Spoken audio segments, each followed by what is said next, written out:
Okay बच्चों, तो हमारा जो अगला टॉपिक है जो हम देख रहे हैं उसको हम बोलते हैं hysteresis curve, which is also called as magnetisation curve. तो इसमें बेसिक बात आपको ये समझनी है कि हिस्टेरेसिस कर्व जो होता है वो किसके किसके बीच का ग्राफ होता है। वो होता है मैग्नेटाइजेशन mz और मैग्नेटिक इंटेंसिटी h के बीच का ग्राफ। तो ये h क्या है? h तो एक्सटर्नल फील्ड की स्ट्रेंथ है ना, आपको याद होगा h is equal to n into I होता है। एक्सटर्नल फील्ड की स्ट्रेंथ बताता है हमको मैग्नेटिक इंटेंसिटी। तो ये एक्सटर्नल फील्ड है और ये मटेरियल कितना मैग्नेटाइज हो गया वो है, ठीक है। तो ये समझिए कि एक तरह से इनपुट है और ये एक तरह से हमारा आउटपुट है, मतलब समझने के लिए बता रहा हूँ मैं, है ना, कि भाई हमने इतना एक्सटर्नल फील्ड लगाया तो मटेरियल कितना मैग्नेटाइज हो गया, तो उसके बीच का ये ग्राफ है। अभी कभी कभी वाई एक्सिस पे mz नहीं ले करके वाई एक्सिस पे कभी कभी bm भी ले लेते हैं। bm जिसको हम इंड्यूस्ड मैग्नेटिक फील्ड बोल रहे हैं डियर स्टूडेंट्स, मटेरियल के अंदर जो मैग्नेटिक फील्ड इंड्यूस हो रहा है एक्सटर्नल फील्ड की वजह से, उसी को हम बोलते हैं bm। तो bm भी लिया जा सकता है वाई एक्सिस पे और mz भी लिया जा सकता है। और आपको मैं रिलेशनशिप याद दिला दूं कि हमने रिलेशनशिप ये पढ़ी थी कि bm is nothing but mu naught into mz। Material जितना मैग्नेटाइज होगा मटेरियल के अंदर मैग्नेटिक फील्ड उतनी क्रिएट होगी, ठीक है। तो ये एक रिलेशनशिप है। तो यहाँ से हमें पता चला कि bm is directly proportional to mz, इसीलिए यहाँ पर हम bm रखें या mz रखें कोई फ़र्क नहीं पड़ता, ग्राफ का नेचर वही रहने वाला है। तो एक बात तो मैं ये बताना चाहता था आपको। दूसरी बात ये है कि ये जो हिस्टेरेसिस कर्व है ये सिर्फ फेरोमैग्नेटिक मटेरियल्स के लिए होता है dear students, only for ferromagnetic materials, ferromagnetic materials. क्योंकि पैरा और डाया के लिए ये एक स्ट्रेट लाइन होता है, पैरा और डाया के लिए वो एक स्ट्रेट लाइन होता है, जो मैंने आपको पहले पढ़ाया भी है ना। मैंने आपको बताया था कि पैरा के लिए स्ट्रेट लाइन, फेरो के लिए स्ट्रेट लाइन, और पैरा के लिए स्ट्रेट लाइन, डाया के लिए स्ट्रेट लाइन, और फेरो के लिए इस तरह से मैंने आपको ग्राफ दिखाया था। अगर आप पेजेस पलटा के देखेंगे तो आपको याद आ जाएगा, ठीक है। So this hysteresis curve is applicable only for ferromagnetic materials. अब यहाँ पे होता क्या है? यहाँ पे होता यह है कि हम एक मटेरियल लेते हैं, एक फेरोमैग्नेटिक मटेरियल लेते हैं और उसको हम मैग्नेटाइज करते हैं और फिर डीमैग्नेटाइज करते हैं, और ये प्रोसेस चलाते रहते हैं। बार बार उसको हम मैग्नेटाइज करेंगे, फिर डीमैग्नेटाइज करेंगे, फिर ऑपोजिट डायरेक्शन में मैग्नेटाइज करेंगे, फिर डीमैग्नेटाइज करेंगे, फिर फॉरवर्ड डायरेक्शन में हम उसको मैग्नेटाइज करेंगे, फिर डीमैग्नेटाइज करेंगे। इस तरह से सिलसिला चलता रहेगा। अब वो हम करते कैसे हैं तो थोड़ा सा उसके बारे में मैं आपको बता दूं कि बेसिकली होता ये है कि हम डियर स्टूडेंट्स लेते हैं एक सॉलिनॉइड, ठीक है, सॉलिनॉइड लेते हैं, और इस सॉलिनॉइड के अंदर में हम एक मटेरियल लेते हैं, फेरोमैग्नेटिक मटेरियल। तो ये मान लीजिए हमारा फेरोमैग्नेटिक मटेरियल, ये हमारा फेरोमैग्नेटिक मटेरियल है। हाँ, अब हम क्या करते हैं कि इसमें करंट भेजते हैं अंदर, ठीक है। तो जब करंट इस दिशा में होगा इस तरह से, तो मटेरियल मैग्नेटाइज होगा। तो मटेरियल के अंदर जो मैग्नेटिक फील्ड क्रिएट होगी डियर स्टूडेंट्स, वो इस तरह से क्रिएट होगी। तो ये मटेरियल के अंदर इंड्यूस होने वाली मैग्नेटिक फील्ड है, ठीक है। तो हम करंट फ्लो करवाएंगे और फिर स्विच को ऑफ कर देंगे, ठीक है। तो मटेरियल देखिए, जब तक करंट फ्लो हो रहा था तब तक तो मैग्नेटाइज हुआ वो, पर करंट ऑफ करते ही उसकी सारी मैग्नेटिक प्रॉपर्टी चली जानी चाहिए थी, पर देखा गया कि ऐसा होता नहीं है। फेरोमैग्नेटिक मटेरियल, मैंने आपको पहले ही बताया कि फेरोमैग्नेटिक मटेरियल बहुत शिद्दत से करता है जो भी वो करता है। तो आप जब उसको बुलाएंगे तो वो आ तो जाएगा, पर वापस वो आपकी मर्ज़ी से नहीं जाएगा, वापस वो अपनी मर्ज़ी से जाएगा। मतलब ये मेटाफोरिकली मैं आपको बता रहा हूँ कि बेसिकली जब हम कर्व देखते हैं डियर स्टूडेंट्स, ठीक है, तो कर्व में होता क्या है आइए देखते हैं। तो कर्व इस तरह से होता है डियर स्टूडेंट्स, उसका कुछ ऐसा होता है, ठीक है। तो मटेरियल का कर्व एक तो नॉन लीनियर है, मतलब जैसे जैसे हम एक्सटर्नल फील्ड बढ़ा रहे हैं वैसे वैसे material more and more magnetise होता जा रहा है इन द पॉजिटिव डायरेक्शन, जो कि इस डायग्राम में मैंने आपको दिखाया है, ठीक है। फिर क्या होता है कि एक लिमिट के बाद एक पॉइंट पे पहुंचने के बाद हम करंट को ऑफ़ कर दें, यानी कि करंट को धीरे धीरे कम करते हैं और फिर ख़त्म कर देते हैं, तो वो सेम पाथ से वापस आना चाहिए था, ऐसा हमको लगता था, लेकिन ऐसा हुआ नहीं। और जब हम करंट को कम करेंगे तो फिर वो दूसरे पाथ से वापस आएगा और वो इस पॉइंट पे पहुंचेगा। ठीक है, यानी जैसे जैसे हम H को कम कर रहे हैं वैसे वैसे मैग्नेटाइजेशन भी कम हो रहा है, लेकिन दूसरे पाथ से। ठीक है, और ये वो पॉइंट है डियर स्टूडेंट्स जहाँ पे H ज़ीरो हो गया है। H यानी एक्सटर्नल फील्ड ज़ीरो हो गया, करंट को हमने कम्प्लीटली ऑफ कर दिया, तो एक्सटर्नल फील्ड तो गायब हो गया लेकिन मैग्नेटाइजेशन ज़ीरो नहीं हुआ। तो ये वो पॉइंट है जहाँ पे H तो ज़ीरो है but magnetisation is not zero.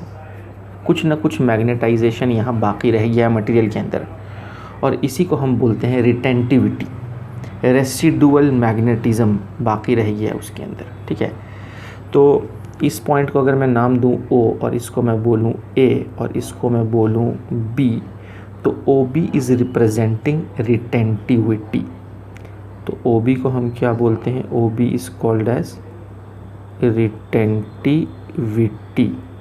ठीक है, रिटेंटिविटी का मतलब क्या है, जिसका डेफिनेशन मैंने यहाँ लिखा भी है, आइए पढ़ भी लेते हैं रिटेंटिविटी की डेफिनेशन को, कि retentivity of a substance is a measure of magnetisation remaining in the substance when magnetising field is removed. Magnetising field यानी एक्सटर्नल फील्ड, तो एक्सटर्नल फील्ड को कम्प्लीटली रिमूव कर देने के बाद कितना मैग्नेटाइजेशन रह गया किसी मटेरियल के अंदर, उसी को हम क्या बोलते हैं, रिटेंटिविटी बोलते हैं। ठीक है, तो एक तो ये बात हो गई। अब हम क्या करते हैं, करंट को ऑपोजिट डायरेक्शन में फ़्लो करवाते हैं, यानी जो करंट हमको अभी इस तरह से दिख रहा था यहाँ पे डियर स्टूडेंट्स, जो करंट हमको ऐसा फ्लो होते हुए दिख रहा था लेफ़्ट से राइट, अब हम उसको राइट से लेफ़्ट फ्लो कराएंगे। तो फिर मटेरियल को उल्टी दिशा में हम मैग्नेटाइज़ करने के लिए मजबूर करेंगे।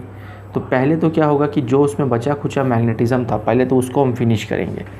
तो क्या होगा, ये कर्व आगे बढ़ेगा और ये कर्व आगे बढ़ के यहाँ पहुँचेगा। अब ये वो पॉइंट है डियर स्टूडेंट्स जिसको मैं पॉइंट C बोल रहा हूँ, और पॉइंट C वो पॉइंट है जहाँ पर मैग्नेटाइजेशन अल्टीमेटली ज़ीरो हो गया। तो उसके लिए हमें इतनी मेहनत करनी पड़ी, यानी ऑपोजिट दिशा में इतना एक्सटर्नल फील्ड देना पड़ा, तब जाके उसके मैग्नेटिक प्रॉपर्टी यानी मैग्नेटाइजेशन ज़ीरो हो पाया। ठीक है, तो हमें ऑपोजिट दिशा में कितनी मेहनत करनी पड़ी, OC, इतनी मेहनत करनी पड़ी हमें, इतना फील्ड देना पड़ा हमको ऑपोजिट डायरेक्शन में, तब जाके हमारा रेसिडुअल मैग्नेटिज्म गायब हुआ वहाँ से। ठीक है, तो पॉइंट C वो पॉइंट है जहाँ पे मैग्नेटाइजेशन ज़ीरो हो जाता है। तो OC को हम क्या बोलते हैं, OC इज़ कॉल्ड एज कोअर्सिविटी। कोअर्सिविटी का मतलब ये है कि भाई ऑपोजिट दिशा में कितनी मेहनत करनी पड़ी उसको डीमैग्नेटाइज कम्प्लीटली करने के लिए। तो आइए उसकी डेफिनेशन भी पढ़ लेते हैं। कोअर्सिविटी क्या है? Coercivity of a substance is a measure of the reverse magnetising field यानी reverse external field required to destroy the residual बचा खुचा मैग्नेटिज्म इन द सब्सटेंस। ठीक है, बचा खुचा मैग्नेटिज्म को, रेसिडुअल मैग्नेटिज्म को डिस्ट्रॉय करने के लिए कितना रिवर्स फील्ड देना पड़ा, उसी को हम बोलते हैं कोअर्सिविटी। ठीक है, तो उम्मीद है कि ये बात भी आपको समझ में आई होगी। अब क्या होता है, कर्व को हम आगे बढ़ाते हैं, तो अब हम ऑपोजिट दिशा में उसको मैग्नेटाइज कर रहे हैं। तो अब देखिए मैग्नेटाइजेशन नेगेटिव हो गया, देखिए एक्स एक्सिस के नीचे चले गए हैं, तो ये कर्व यहाँ तक जाएगा, फिर उसको हम पॉजिटिव दिशा में मैग्नेटाइज करेंगे, तो फिर वो ऐसा पाथ फॉलो करेगा, यानी हर बार वो एक अलग पाथ फॉलो कर रहा है और वो एक क्लोज लूप बना लेगा। तो वो ऊपर से ऐसा नीचे आया, फिर वो नीचे से ऊपर इस पाथ से जाएगा और अल्टीमेटली फिर से वो ए पे पहुँच जाएगा। ठीक है, चला था O से, OABCDEFA,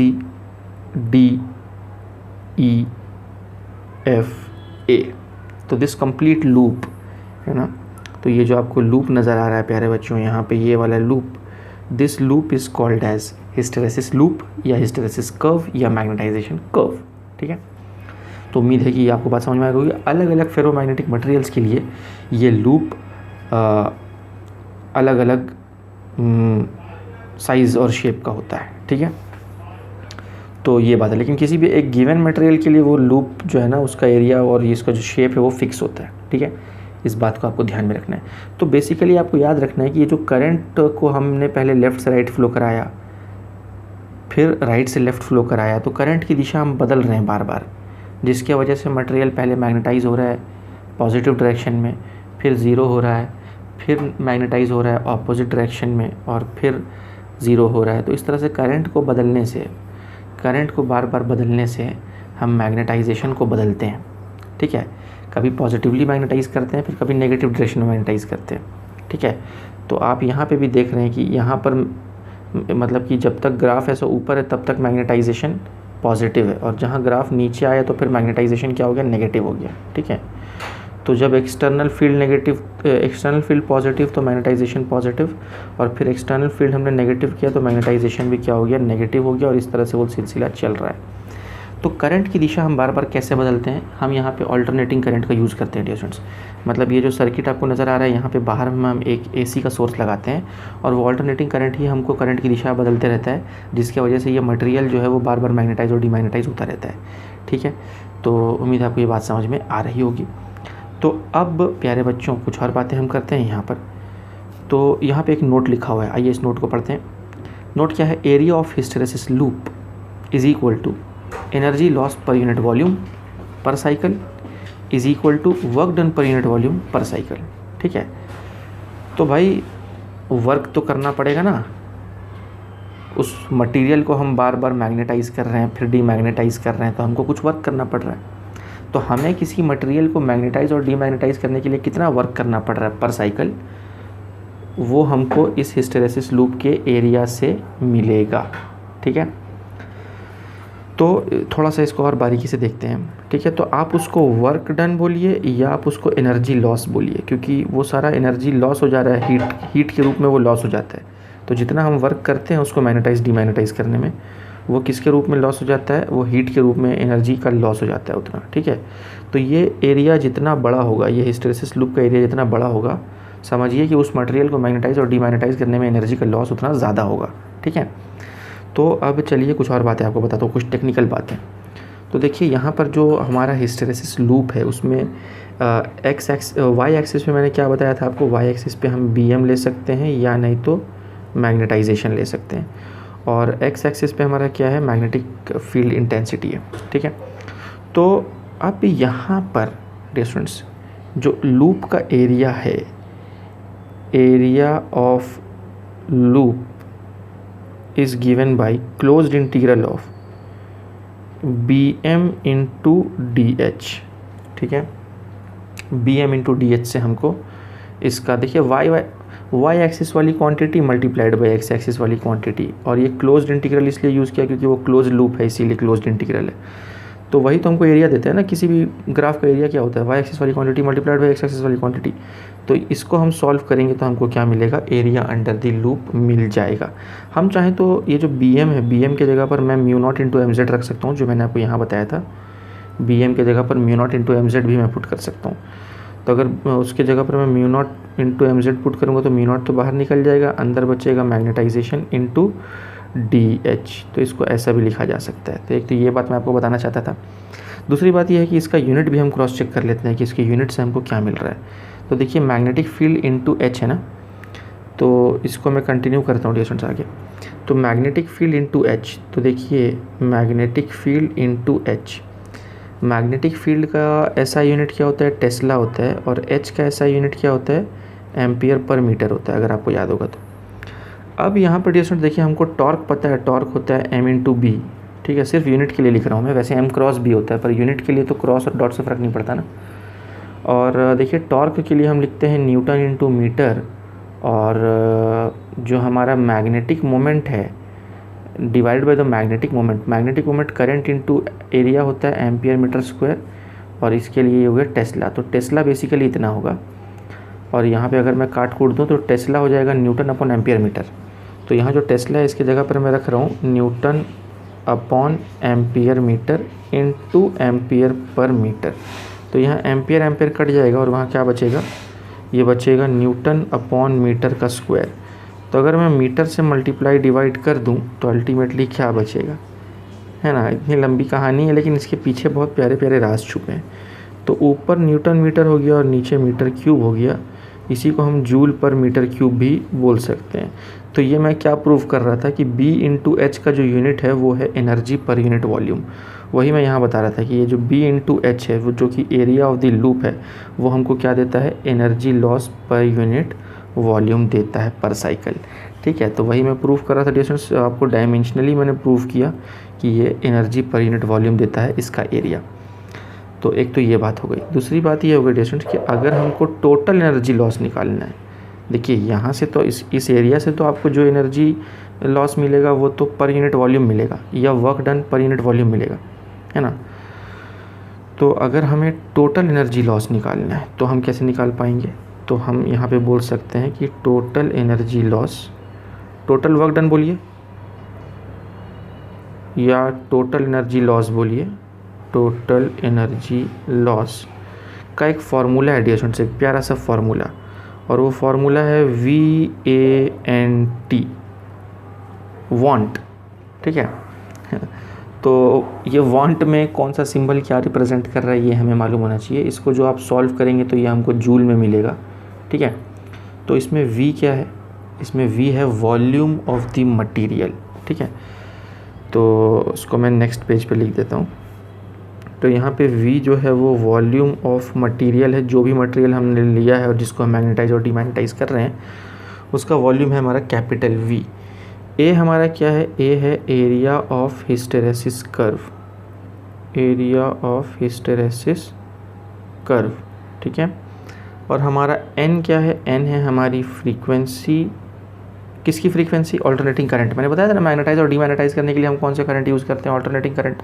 तो जो करंट हमने यहाँ पे यूज़ किया हुआ है डियर स्टूडेंट्स, यहाँ पे मैंने आपको बताया था, सो दिस ऑल्टरनेटिंग करंट, इस ऑल्टरनेटिंग करंट की जो फ्रीक्वेंसी है वही ये वाली फ्रीक्वेंसी है, और यहाँ पे जो T है वो तो हमेशा की तरह टाइम है। ठीक है, कि कितने देर तक हम उसको मैग्नेटाइज या डीमैग्नेटाइज करा रहे हैं, यानी कितने देर तक हम वहाँ से करंट फ्लो करवा रहे हैं। ठीक है, तो उम्मीद है कि ये सिंबल्स आपको समझ में आए होंगे। बस इसको रट्टा लगा लीजिए डियर स्टूडेंट्स, और हम डायमेंशनली चेक भी कर सकते हैं।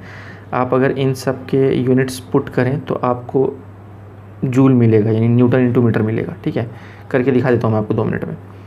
तो ये आप देखिए डियर स्टूडेंट्स, वॉल्यूम के लिए मैं लिख रहा हूँ मीटर क्यूब, एरिया, ये कौन सा एरिया, ये कोई नॉर्मल एरिया नहीं है, ये एरिया ऑफ हिस्टेरेसिस लूप है, इसीलिए इसको मीटर स्क्वायर नहीं लिखेंगे, है ना, याद रखिएगा।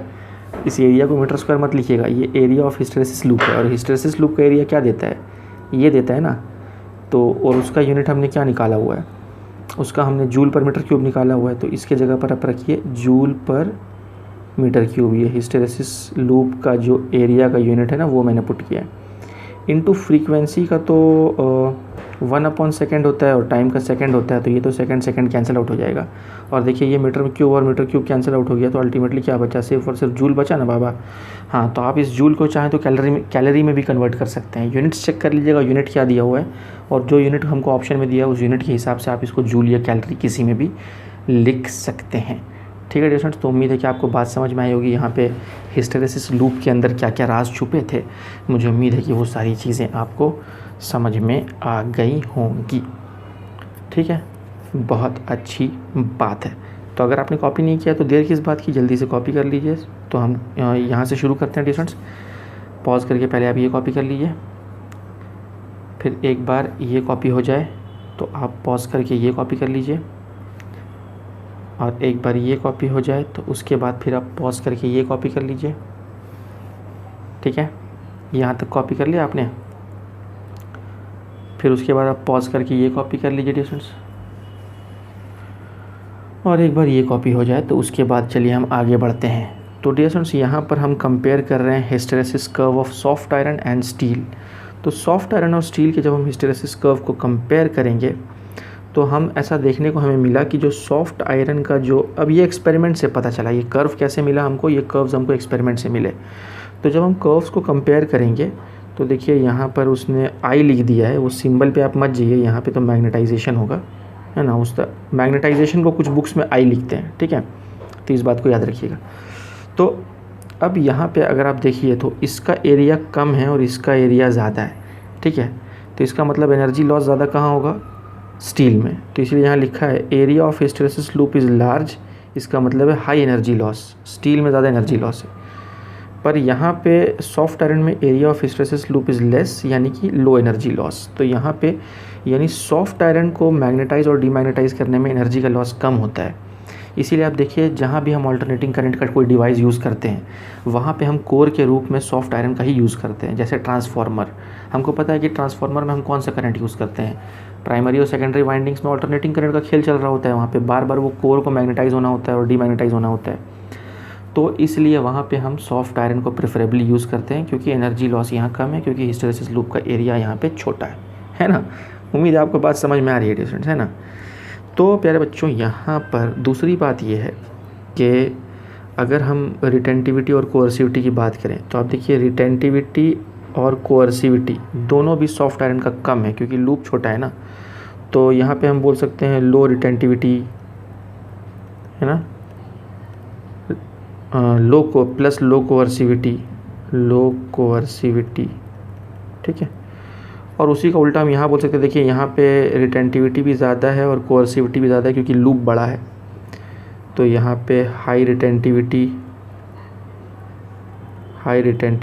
एंड हाई कोअर्सिविटी, ठीक है, हाई कोअर्सिविटी। तो ये बात है स्टूडेंट्स। अब अगर हम देखें कि किसका एप्लीकेशन कहाँ है ना, यानी सॉफ्ट आयरन को हम किस चीज़ में यूज़ करते हैं और स्टील को हम कहाँ यूज़ करते हैं।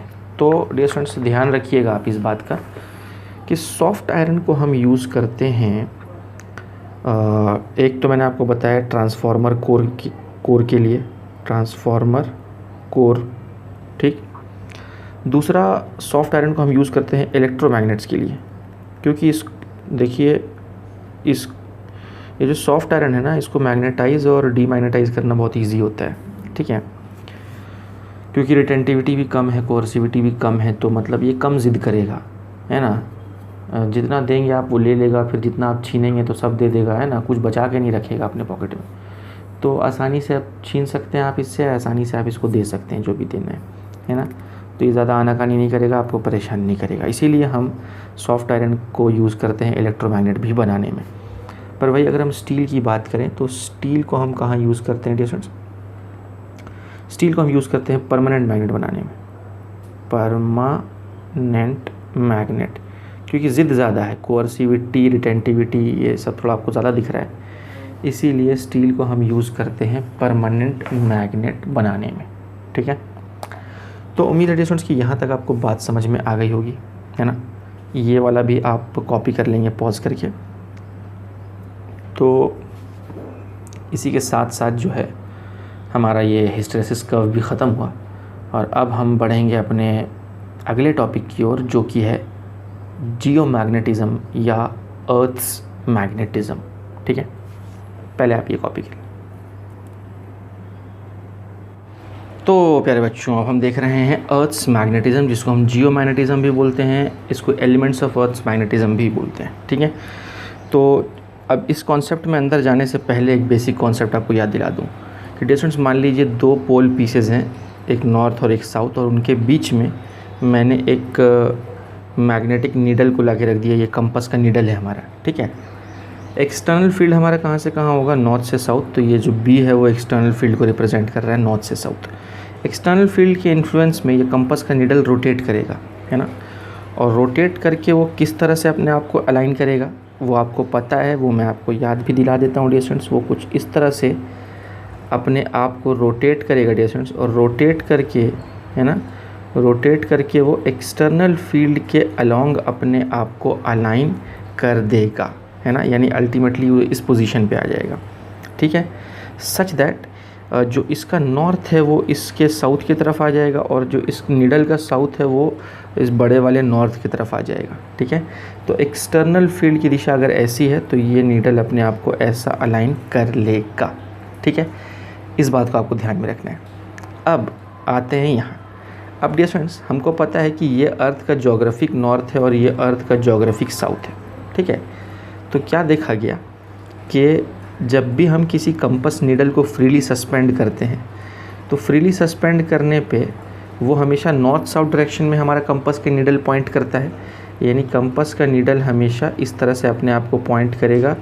कंपास का वो पोल जो अर्थ के जोग्राफिक नॉर्थ की तरफ पॉइंट करे उसी को हम नॉर्थ पोल बोलते हैं, और कंपास का वो पोल जो जोग्राफिक साउथ की तरफ पॉइंट आउट करे उसको हम साउथ पोल बोलते हैं, है ना। तो ये हमारा जोग्राफिक नॉर्थ है, तो इसमें जी लिख देता हूँ, जोग्राफिक नॉर्थ और जोग्राफिक साउथ, ठीक है। तो कंपास का वो पोल जो जोग्राफिक नॉर्थ की तरफ दिखाए उसी को हमने नॉर्थ पोल बोला, और हमारे कंपास का वो पोल जो साउथ की तरफ दिखाए उसी को हमने उसका साउथ पोल बोला, जोग्राफिक साउथ की तरफ, है ना। तो हमेशा इस नॉर्थ साउथ डायरेक्शन में वो अपने आप को अलाइन कर लेता है। अब अगर वो हमारा नीडल हमेशा ऐसा अपने आप को अलाइन कर रहा है, इसका मतलब है कि बाहर में एक एक्सटर्नल फील्ड है, बाहर में एक एक्सटर्नल फील्ड है जो कि इस दिशा में होगी, है ना। बाहर में कोई तो एक्सटर्नल फील्ड है जो इस दिशा में होगी, तभी तो हमारा नीडल उसके अलोंग अलाइन हो जा रहा है इस तरह से। देखिए इसको आप कंपेयर कीजिए इससे, ठीक है। तो ये अपने आप को अलाइन कर ले रहा है एक्सटर्नल फील्ड के लॉन्ग, मतलब ये एक्सटर्नल फील्ड होगी बाहर कहीं तो भी। तो ये एक्सटर्नल फील्ड किसकी वजह से डियर स्टूडेंट्स, ये अर्थ की मैग्नेटिक फील्ड है, तभी तो ये नीडल अपने आप को अलाइन कर रहा है ना। तो अगर अर्थ की मैग्नेटिक फील्ड ऐसा नीचे से ऊपर है, इसका मतलब है कि अर्थ की फील्ड लाइन नीचे से निकल रही होगी और ऊपर की तरफ जा रही होगी इस तरह से, तभी तो ये एरो ऐसा है, तभी तो कंपास हमारा इस तरह से रोटेट हो रहा है डियर स्टूडेंट्स, ठीक है। तो इस तरह की बात है। तो हम ऐसा बोलते हैं कि क्योंकि फील्ड लाइंस नीचे से निकल रही हैं और ऊपर को जा रही हैं, तो हम बोलते हैं कि अर्थ का मैग्नेटिक नॉर्थ किधर है, नीचे है, और अर्थ का मैग्नेटिक साउथ किधर है, ऊपर है। साइंटिस्ट ऐसा मानते हैं कि समझने के लिए आसानी से कि अर्थ के अंदर एक बड़ा सा बार मैग्नेट दफन है, आप ऐसा मान लीजिए। अर्थ के अंदर उसकी मैग्नेटिज्म आई कहाँ से, देखिए अर्थ के अंदर एक इनर कोर होता है, एक आउटर कोर होता है। जो इनर कोर है वो तो इतना ज़्यादा प्रेशर है वहाँ पे कि वो सॉलिडिफाई हो चुका है, वो सॉलिड स्टेट में, भले वो फेरोमैग्नेटिक मटेरियल से बना हुआ है ना, लेकिन वो सॉलिड स्टेट में। पर एक आउटर कोर है डियर स्टूडेंट्स, आउटर कोर में प्रेशर बहुत ज़्यादा नहीं होता है, और जो हमारा आउटर कोर है वो अब भी मोल्टन स्टेट में है, और हमारा जो लावा वगैरह आता है वो वहीं से आता है, ठीक है। तो आउटर कोर मोल्टन है और वो भी फेरोमैग्नेटिक है। तो जब हमारा अर्थ रोटेट करता है तो वो कोर भी रोटेट करता है, जिसके वजह से अर्थ के पास मैग्नेटिक फील्ड लाइंस आती हैं, ठीक है। पर सिंप्लिसिटी से समझने के लिए हम ऐसा मानते हैं कि मान लो कि अर्थ के अंदर एक बड़ा सा बार मैग्नेट दफन है, जिसके वजह से ये अर्थ की मैग्नेटिक फील्ड क्रिएट हो रही है। तो इस बड़े से बार मैग्नेट का नॉर्थ नीचे है और इस बड़े से बार मैग्नेट का साउथ ऊपर है, तो यहाँ पे मैग्नेटिक साउथ हो गया और नीचे में मैग्नेटिक नॉर्थ हो गया। तो अर्थ की फील्ड लाइंस नीचे से निकलती हैं और ऊपर जाती हैं, यानी जहाँ पे अर्थ का जोग्राफिक साउथ है उसी के आसपास उसका मैग्नेटिक नॉर्थ है, और जहाँ पे उसका जोग्राफिक नॉर्थ है उसी के आसपास उसका मैग्नेटिक साउथ है। तो एक तो ये बेसिक बात हो गई जो मैं आपको बताना चाहता था, ठीक है। अब उसके बाद ये देखा गया कि यहाँ पे कुछ टर्मिनोलॉजीज़ हैं डियर स्टूडेंट्स जो हमको समझना है, और टर्मिनोलॉजीज़ ये हैं कि अर्थ का ये जो दो पोल्स हैं, है ना, तो ये जो जोग्राफिक नॉर्थ पोल है और ये जोग्राफिक साउथ पोल है, यहाँ से जो एक्सिस पास होती है, ठीक है। तो वो एक्सिस मैं ड्रॉ करता हूँ डियर स्टूडेंट्स यहाँ पे। तो अर्थ के लिए मैं ग्रीन कलर चूज़ कर रहा हूँ, तो ये लीजिए, ये वो एक्सिस हो गई। तो इस एक्सिस को हम बोलते हैं जोग्राफिक एक्सिस। क्या बोलते हैं डियर स्टूडेंट्स इसको, जोग्राफिक एक्सिस, यानी वो एक्सिस, ये इमेजिनरी लाइंस है, वो एक्सिस जो अर्थ के जोग्राफिक नॉर्थ और जोग्राफिक साउथ पोल से गुजरती है उसी को हम जोग्राफिक एक्सिस बोलते हैं। बेसिकली जो हमारा अर्थ रोटेट हो रहा होता है कांस्टेंट ओमेगा से, वो इसी एक्सिस के अबाउट रोटेट हो रहा होता है, ठीक है। अच्छा, फिर उसके बाद ऐसा देखा गया कि कंपास हमारा इस तरह से रोटेट नहीं होता, बल्कि थोड़ा सा अलग तरीके से। यानी ये जब हम किसी बार मैग्नेट को फ्रीली सस्पेंड करते हैं तो वो अपने आप को एग्जैक्टली जोग्राफिक नॉर्थ साउथ के अलोंग अलाइन नहीं करता है, बल्कि थोड़ा सा टिल्ट हो जाता है वो डियर स्टूडेंट्स। यानी कि डियर स्टूडेंट्स, अगर मैं इसको यहाँ पे ड्रॉ करने की कोशिश करूँ तो मैं इस तरह से बताता हूँ डियर स्टूडेंट्स को कि ये जब इसको फ्रीली सस्पेंड करेंगे तो ऐसा झूल झूल के अल्टीमेटली थोड़ा सा ऐसा हो जाएगा। वो थोड़ा सा ऐसा हो गया, मतलब इसका मतलब ये है कि अगर मैं इसको उठाऊं और यहाँ पे पुट करूं तो इसका मतलब है कि ये exactly north south geographic north south वाली लाइन के अलोंग नहीं है, थोड़ा सा टिल्टेड है ना। तो यहाँ पे हम एक दूसरी लाइन ड्रॉ करेंगे, ठीक है, जिसको हम बोल रहे हैं हमारा मैग्नेटिक एक्सिस। तो ये हमारी हो गई डियर स्टूडेंट्स, बिल्कुल मैं अच्छे से ड्रॉ करने की कोशिश करता हूँ यहाँ पे। तो ये हमारा हो गया भाई साहब मैग्नेटिक एक्सिस। बहुत परफेक्ट नहीं बनाया लेकिन आप समझ सकते हैं, ठीक है ना। तो जिस लाइन के अलोंग हमारा जो बार मैग्नेट अपने आप को अलाइन कर रहा है वो हमारी मैग्नेटिक एक्सिस है। तो इसका नाम मैं यही लिख देता हूँ, this is called as, shortcut में लिख रहा हूँ मैग्नेटिक एक्सिस, ठीक है। ऑलराइट, तो मैग्नेटिक एक्सिस बेसिकली कहाँ से पास होता है, तो मैं लिख देता हूँ। तो ये यहाँ पे जो हमारा पोल है इसको हम बोलेंगे मैग्नेटिक साउथ पोल, और नीचे में जो हमारा पोल है वो नॉर्थ पोल है। कौन सा? मैग्नेटिक नॉर्थ पोल है, ठीक है। तो फील्ड लाइंस कैसी होती हैं अर्थ की? मैग्नेटिक नॉर्थ से मैग्नेटिक साउथ की तरफ, मैग्नेटिक नॉर्थ से मैग्नेटिक साउथ की तरफ, ठीक है। तो इस तरह की बात है। अब डियर स्टूडेंट्स यहाँ पे हम इक्वेटर भी ड्रॉ कर सकते हैं। ज्योग्राफिक एक्सिस के परपेंडिकुलर जो हमारी लाइन है इस तरह से, जो एक पूरे अर्थ को समझिए कि घेर लेती है चारों तरफ से, उसी को हम बोलते हैं ज्योग्राफिक इक्वेटर। तो ये हमारा ज्योग्राफिक इक्वेटर है। और अगर मुझे मैग्नेटिक इक्वेटर बनाना हुआ तो मैं मैग्नेटिक इक्वेटर कैसे बनाऊंगा? चलिए मैं अच्छे से बना के दिखा देता हूँ आपको। पहले ज्योग्राफिक इक्वेटर मैं ग्रीन कलर से बनाता हूँ। तो ये रहा हमारा ज्योग्राफिक इक्वेटर। तो इसको मैं बोल देता हूँ ज्योग्राफिक इक्वेटर, ठीक है। और एक हमारा होगा मैग्नेटिक इक्वेटर जो मैग्नेटिक एक्सिस के परपेंडिकुलर होगा। तो वो मैं इस तरह से बना देता हूँ। और ये है डियर स्टूडेंट्स हमारा मैग्नेटिक इक्वेटर जो मैग्नेटिक एक्सिस के परपेंडिकुलर है। So this is our magnetic equator, ठीक है। अब देखिए डियर स्टूडेंट्स यहाँ पर एक इमेजिनरी प्लेन की हम बात करते हैं। एक ऐसा प्लेन जो कि पास होता है ज्योग्राफिक एक्सिस के थ्रू, और उसी को हम बोलते हैं ज्योग्राफिक मेरिडियन। क्या बोलते हैं डियर स्टूडेंट्स? Geographic meridian. ये एक ऐसा इमेजिनरी प्लेन है जो ज्योग्राफिक एक्सिस से पास होता है, ठीक है। और एक दूसरा इमेजिनरी प्लेन जो मैग्नेटिक एक्सिस से पास होता है उसको हम बोलते हैं मैग्नेटिक मेरिडियन। उसको हम बोलते हैं मैग्नेटिक मेरिडियन, ठीक है। अच्छा, कुछ और बातें भी हम करेंगे डियर स्टूडेंट्स। पहले अगर आप पॉज करके यहाँ तक जो है अगर आप कॉपी करना चाहते हैं तो कॉपी कर लीजिए, फिर मैं कुछ और बातें आपको बताता हूँ। तो बच्चों वो प्लेन जो ज्योग्राफिक एक्सिस से होता हुआ गुजरता है और अर्थ को 2 इक्वल पार्ट में काट देता है उसको हम ज्योग्राफिक मेरिडियन बोलते हैं। और वो प्लेन, वो इमेजिनरी प्लेन जो अर्थ के मैग्नेटिक एक्सिस से होके गुजरता है और फिर से वो भी अर्थ को 2 इक्वल पार्ट में डिवाइड कर देता है, तो उस प्लेन को हम बोलते हैं मैग्नेटिक मेरिडियन। तो अब ये ज्योग्राफिक मेरिडियन और जो मैग्नेटिक मेरिडियन है, इन दोनों को मैंने दिखाने की कोशिश की है यहाँ पे। डिस्टेंस डायग्राम बहुत अच्छे क्वालिटी का तो नहीं मिला मुझे, पर उम्मीद है आपको ये समझ में आ रहा होगा। ये वाला जो ब्लू कलर का जो प्लेन आपको दिख रहा है वो ज्योग्राफिक मेरिडियन है, उसमें से एक दूसरा वाला जो प्लेन आपको दिख रहा है वो मैग्नेटिक मेरिडियन है। अर्थ के आर पार गुजर जा रहा है वो 2 पार्ट में, जैसे आलू को हम काट देते हैं वैसे वो काट दे रहा है उसको, ठीक है। और उसमें से एक प्लेन जो है वो मैग्नेटिक इक्वेटर है और जो दूसरा प्लेन है वो ज्योग्राफिक इक्वेटर है, ठीक है। तो इस तरह की बात है वहाँ पे। पर यहाँ पे एक ध्यान देने वाली बात जो मैं आपको बताना चाहता हूँ वो ये है कि याद रखिए कि हमारा जो फ्रीली सस्पेंडेड बार मैग्नेट है, जो हमारा कंपास नीडल है ना, वो हमेशा अपने आप को किस मेरिडियन के अलोंग अलाइन करेगा? ज्योग्राफिक मेरिडियन के अलोंग। मतलब इस वाली एक्सिस के अलोंग कौन सा मेरिडियन है? Geographic meridian, magnetic meridian.